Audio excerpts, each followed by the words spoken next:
Well, it's very hard to predict what Donald Trump will do. Part of his strategy is to, do many crazy things. It's known as the madman strategy, to try to scare other countries.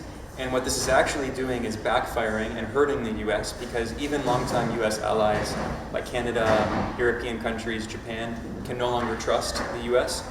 So it's impossible to predict what Trump will do. In terms of US-China relations, he has expanded this trade war on China, which is doing a lot of damage to the US economy, because in reality, China does still export a lot to the US market, but China has been diversifying its trade relations in recent years, and China's largest trading partner is now Southeast Asia, the ASEAN countries, whereas the US it's very difficult for the US to replace the manufactured goods that it gets from China. This is why Trump actually, after announcing his very high tariffs on China, he issued an exemption for Chinese electronics goods like computers, semiconductors, cell phones, and other electronics, because this is an acknowledgement implicitly that the US cannot replace those goods. They cannot be manufactured domestically in the US for low costs. They would be very, very expensive. So Trump's uncertainty is doing a lot of damage, because what this means is that many US companies, he says that his tariffs are going to pressure them to invest. In fact, they're not investing, they're decreasing their investment because they don't know what the tariff rate will be. It could be 30% tomorrow, it could be 90%. And every few days, Trump announces an exemption, or he puts more tariffs or fewer tariffs on. So Trump's uncertainty and the craziness of his policies is actually causing a lose-lose situation. China is the third largest trading partner of the US, and the US imports more from China than from any other country.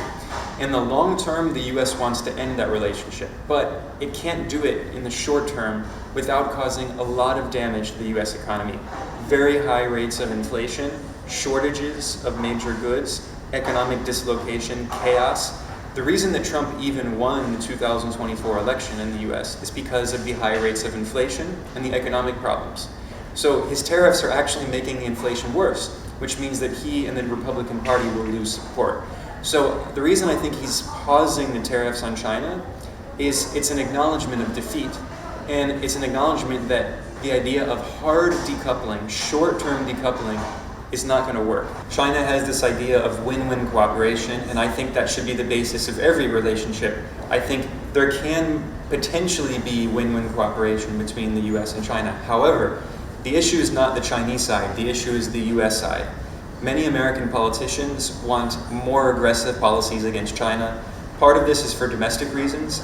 Inside the US, they scapegoat China for the problems in the US. So with the high inflation, with the drug crisis and opioids, the US scapegoats China, it blames China, even though China is not the root cause of these problems. So that is a major obstacle to improving relations between the US and China, US domestic politics.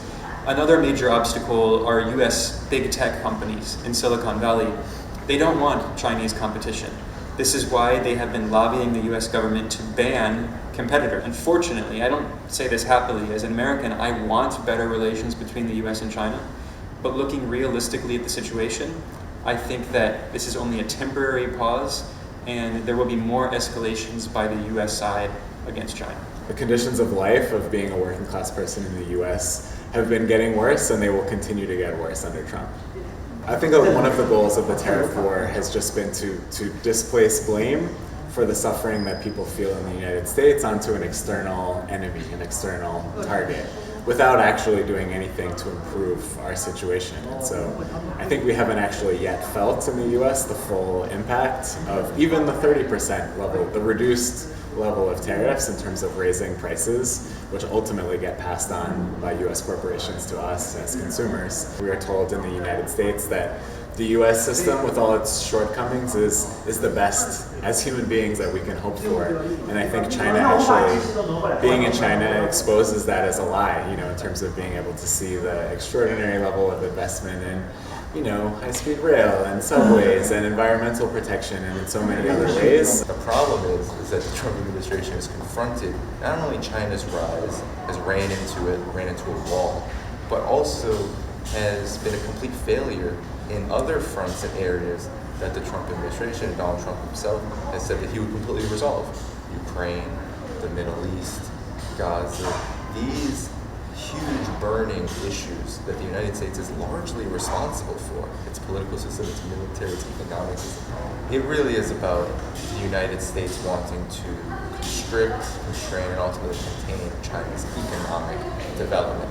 It's about, as China's foreign minister said, it's about bullying. It's about attempting to isolate China from the world stage, and it has been a complete and total failure.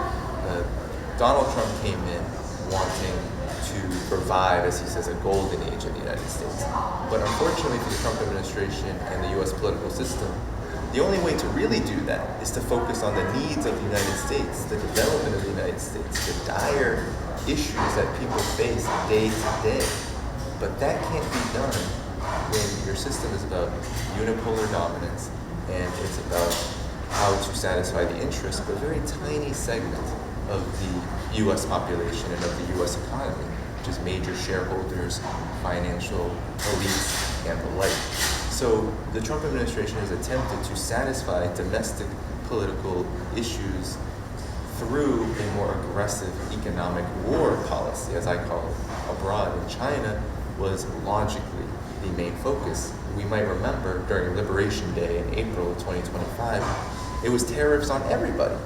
But what ended up happening very soon with the economic shockwaves that caused worldwide, so China didn't ask for tariffs, and China doesn't believe in trade wars. China believes in an open, cooperative economic relationship with the world's countries. If a country like the United States is still, in many respects, the so-called top economy in the world by GDP terms, but really the second largest economy in the world in real terms, an economy like this can't detach itself from the most important manufacturing power in the world, and sees China's ability to do that through its development as a major problem, because it is not only siphoning away the U.S.'s influence, but also it is creating alternatives for countries and people around the world to benefit from what we live in today, which is a highly modernized and technologically advanced period in human history. China is offering the ability for not only Chinese people, but for the world to potentially benefit from this, while the United States is offering what is a regressive move toward full spectrum dominance without any of the benefits